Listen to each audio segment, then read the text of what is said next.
Hello दोस्तों, समान ज्ञान के क्लास में आपका स्वागत है। दोस्तों आज हम आपको बताएंगे टॉप 60 क्वेश्चन जो कि हाल फिलहाल के एग्जाम के लिए बहुत ही इंपॉर्टेंट होने वाला है। तो चलिए क्वेश्चन नंबर 1 का आंसर बताइए।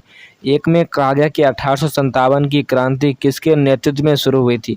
1857 की क्रांति किसके नेतृत्व में शुरू हुई थी। तो एक का राइट आंसर सी हो जाएगा, मंगल पांडे हो जाएगा। एक का राइट आंसर सी हो जाएगा। चलिए क्वेश्चन नंबर 2 का आंसर बताइए। दो में कहा गया कि आज़ाद हिंद फौज की स्थापना किसने की थी। आज़ाद हिंद फौज की स्थापना किसने की थी। तो दो का राइट आंसर डी हो जाएगा। सुभाष चंद्र बोस ने आज़ाद हिंद फौज की स्थापना की थी। दो का राइट आंसर डी हो जाएगा। चलिए क्वेश्चन नंबर 3 का आंसर बताइए। 3 में कहा गया कि जालियांवाला बाग हत्याकांड कब हुआ था। जालियांवाला बाग हत्याकांड कब हुआ था। तो 1919 ईस्वी को जालियांवाला बाग हत्याकांड हुआ था। 3 का राइट आंसर बी हो जाएगा। चलिए क्वेश्चन नंबर 4 का आंसर बताइए। 4 में कहा गया कि दांडी मार्च किससे संबंधित है। दांडी मार्च किससे संबंधित है। तो 4 का राइट आंसर बी हो जाएगा। सवर्णीय अवज्ञा आंदोलन हो जाएगा। 4 का राइट आंसर बी हो जाएगा। चलिए क्वेश्चन नंबर 5 का आंसर बताइए। 5 में कहा गया कि वंदे मातरम गीत किसने लिखा था। वंदे मातरम गीत किसने लिखा था। तो इसका राइट आंसर बंकिम चंद्र चट्टोपाध्याय हो जाएगा। बंकिम चंद्र चट्टोपाध्याय ने वंदे मातरम लिखा था। 5 का राइट आंसर बी हो जाएगा। चलिए क्वेश्चन नंबर 6 का आंसर बताइए। 6 में कहा गया कि भारत का सबसे बड़ा राज्य क्षेत्रफल के आधार पर कौन सा राज्य है। भारत का सबसे बड़ा राज्य क्षेत्रफल के अनुसार राजस्थान है, इसलिए 6 का राइट आंसर सी हो जाएगा। चलिए क्वेश्चन नंबर 7 का आंसर बताइए। 7 में कहा गया कि भारत का सबसे बड़ा बंदरगाह कौन सा है।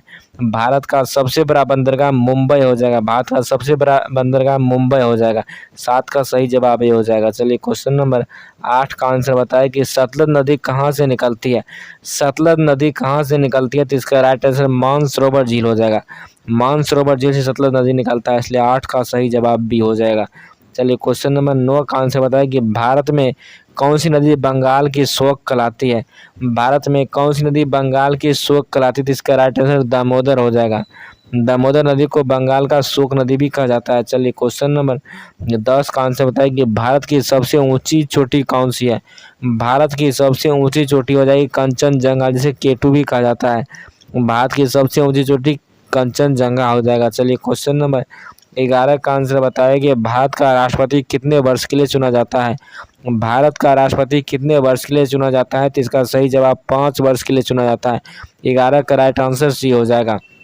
चलिए क्वेश्चन नंबर 12 का आंसर बताइए कि संविधान सभा के अस्थायी अध्यक्ष कौन थे।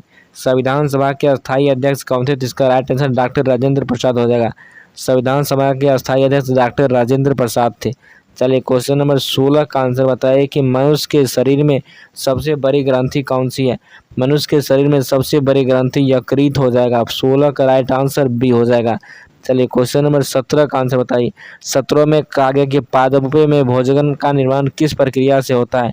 पादपों में भोजन का निर्माण किस प्रक्रिया से होता है। तो 17 का राइट आंसर बी हो जाएगा। प्रकाश संश्लेषण से पादपों में भोजन का निर्माण होता है। चलिए क्वेश्चन नंबर 18 का आंसर बताइए कि डीएनए का पूरा नाम क्या है। डीएनए का पूरा नाम क्या है। तो इसका right answer deoxy ribo nucleic acid हो जाएगा। डीएनए का पूरा नाम डीऑक्सी राइबो न्यूक्लिक एसिड हो जाएगा। 18 का राइट आंसर बी हो जाएगा। चलिए क्वेश्चन नंबर 19 का आंसर बताइए कि विद्युत धारा की इकाई क्या है। विद्युत धारा की इकाई क्या है। तो इसका राइट आंसर एम्पियर हो जाएगा। विद्युत धारा की इकाई एम्पियर हो जाएगा। 19 का राइट आंसर सी हो जाएगा। चलिए क्वेश्चन नंबर 20 का आंसर बताइए। 20 में कहा गया कि पानी का रासायनिक सूत्र क्या होता है। पानी का रासायनिक सूत्र H2O होता है। 20 का राइट आंसर बी हो जाएगा। चलिए क्वेश्चन नंबर 21 का आंसर बताइए। 21 में कहा गया कि 2025 में भारत के राष्ट्रपति कौन है। 2025 में भारत के राष्ट्रपति कौन है। तो इसका राइट आंसर द्रौपदी मुर्मू हो जाएगा। भारत के राष्ट्रपति 2025 में द्रौपदी मुर्मू है। चलिए करंट अफेयर का क्वेश्चन है। 2024 का भारत रत्न किसने मिला था। 2024 का भारत रत्न किसे मिला था। तो 22 का राइट आंसर सी हो जाएगा। लाल कृष्ण आडवाणी को। लाल कृष्ण आडवाणी को 2024 का भारत रत्न मिला है। 22 का राइट आंसर सी, जो कि करंट अफेयर से क्वेश्चन एक और है। 23 एक और करंट अफेयर क्वेश्चन है कि 2024 का ओलंपिक खेल कहाँ आयोजित होगा। 2024 का ओलंपिक खेल कहाँ आयोजित होगा। तो 23 का राइट आंसर बी हो जाएगा। पेरिस में 2024 का ओलंपिक खेल आयोजित होगा। चलिए क्वेश्चन नंबर 24 का आंसर बताइए कि भारत का नया संसद भवन कब उद्घाटित हुआ था। भारत का नया संसद भवन कब उद्घाटित हुआ था। इसका राइट आंसर 28 मई 2023 को हुआ था। 28 मई 2023 को भारत का नया संसद भवन को उद्घाटित किया गया था। चलिए क्वेश्चन नंबर 25 का आंसर बताया कि 2024 में भारतीय रिजर्व बैंक आरबीआई के गवर्नर कौन है। 2024 में भारतीय रिजर्व बैंक आरबीआई के गवर्नर कौन है, तो 25 का राइट आंसर है शक्तिकांत दास हो जाएगा। शक्तिकांत दास आरबीआई के 2024 के रिजर्व बैंक के गवर्नर है। चलिए क्वेश्चन नंबर 26 का आंसर बताइए। 26 में कहा गया कि गीतांजलि के लेखक कौन है। गीतांजलि के लेखक कौन है, तो 26 का राइट आंसर सी हो जाएगा। रविन्द्रनाथ टैगोर गीतांजलि के लेखक है, इसलिए 26 का सही जवाब सी हो जाएगा। चलिए क्वेश्चन नंबर 27 का आंसर बताया कि भरतनाट्यम किस राज्य का नृत्य है, जो कि हर एग्जाम में पूछा जाता है स्टैटिक जीके का। भरतनाट्यम किस राज्य का नृत्य है, तो इसका राइट आंसर तमिलनाडु हो जाएगा।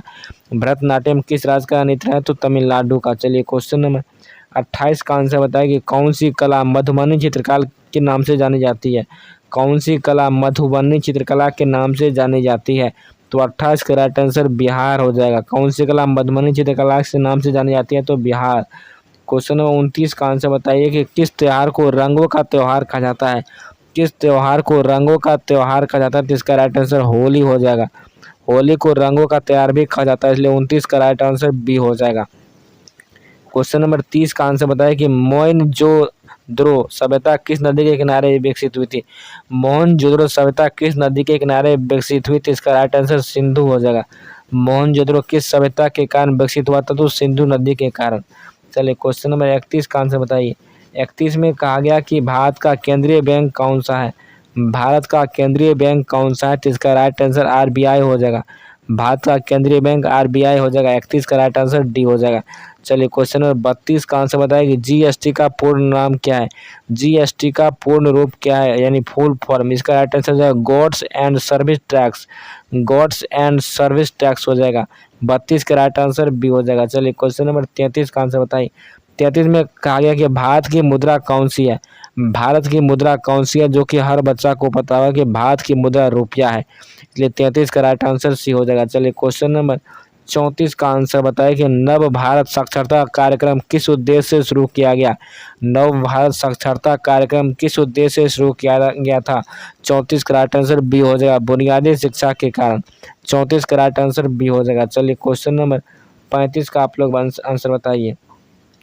35 में कहा गया कि राष्ट्रीय आय की गणना कौन करता है।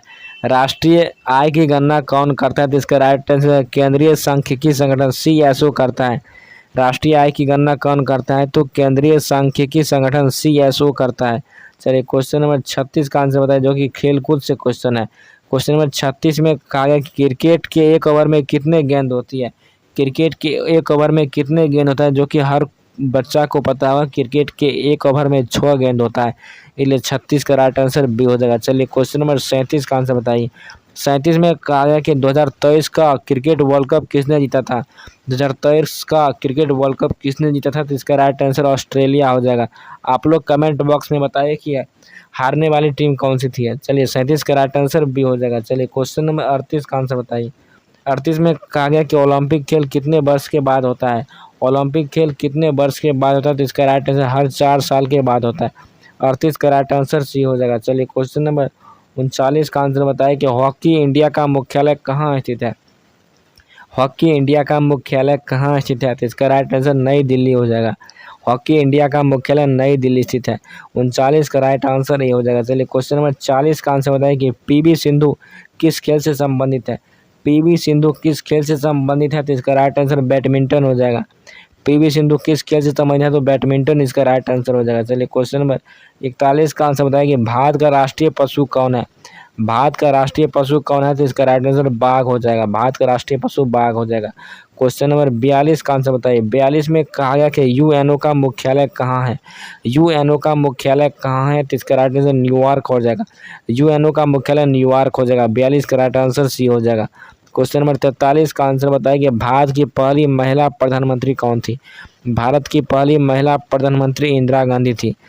भारत की पहली महिला प्रधानमंत्री इंदिरा गांधी थी। 43 का राइट आंसर सी हो जाएगा। क्वेश्चन नंबर 44 का आंसर बताइए। 44 में कहा गया कि चंद्रयान 3 किस वर्ष लॉन्च हुआ था। चंद्रयान 3 किस वर्ष लॉन्च हुआ था, तो इसका राइट आंसर 2023 हो जाएगा। चंद्रयान 3 2023 ईस्वी को लॉन्च किया गया था। क्वेश्चन नंबर 45 का आंसर बताइए कि भारत की सबसे लंबी नदी कौन सी है। भारत की सबसे लंबी नदी गंगा नदी हो जाएगी और विश्व की सबसे लंबी नदी हो जाएगी नील नदी। भारत की सबसे लंबी नदी गंगा नदी हो जाएगा। 45 का राइट आंसर सी हो जाएगा। क्वेश्चन नंबर 46 का आंसर बताएंगे, विश्व का सबसे ऊंचा जलप्रपात कौन सा है? विश्व का सबसे ऊंचा जलप्रपात कौन सा है? तो इसका राइट आंसर एंजल फॉल्स हो जाएगा। विश्व का सबसे ऊंचा जलप्रपात एंजल फॉल्स हो जाएगा। क्वेश्चन नंबर 47 का आंसर बताएंगे, विश्व स्वास्थ्य संगठन WHO का मुख्यालय कहाँ है? जो कि हर एग्जाम में पूछा जाता है।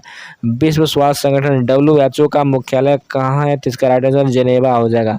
जेनेवा WHO का मुख्यालय है। क्वेश्चन नंबर 48 का आंसर बताइए। 48 में कहा है कि पैन कार्ड में PAN का अर्थ क्या है? पैन कार्ड में PAN का अर्थ क्या है? तो इसका right answer permanent account number हो जाएगा। PAN का क्या पूर्ण रूप है? तो इसका राइट आंसर हो जाएगा परमानेंट अकाउंट नंबर हो जाएगा।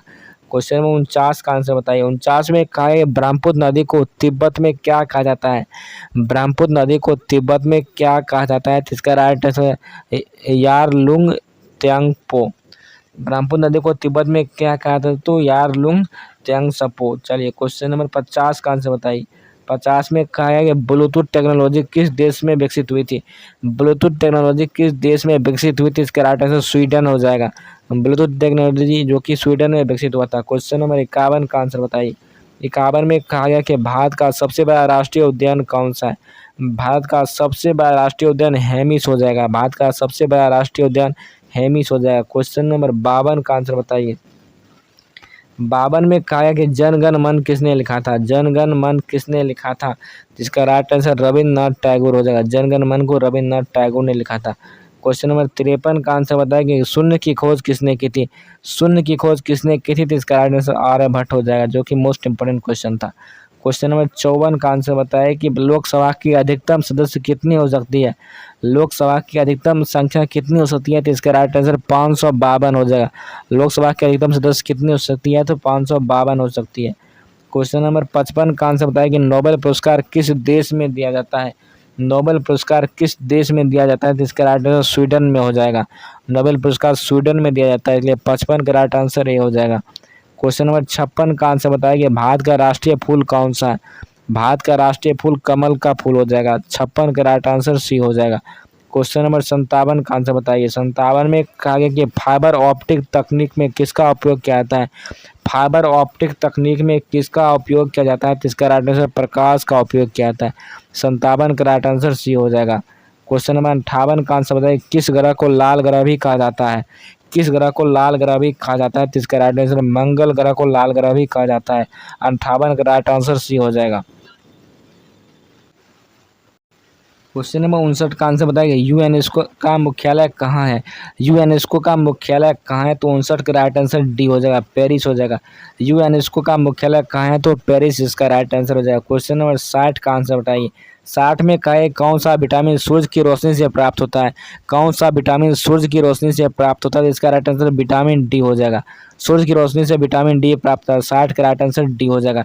दोस्तों इस वीडियो में हमने 60 इंपॉर्टेंट क्वेश्चन पर डिस्कस किए थे, जो कि हाल फिलहाल के एग्जाम के लिए बेहद ही इंपॉर्टेंट था। यदि वीडियो अच्छा लगता है तो वीडियो को लाइक कीजिए, शेयर कीजिए, सब्सक्राइब कीजिए। मिलते हैं नेक्स्ट वीडियो में, तब तक के लिए जय हिंद, जय भारत।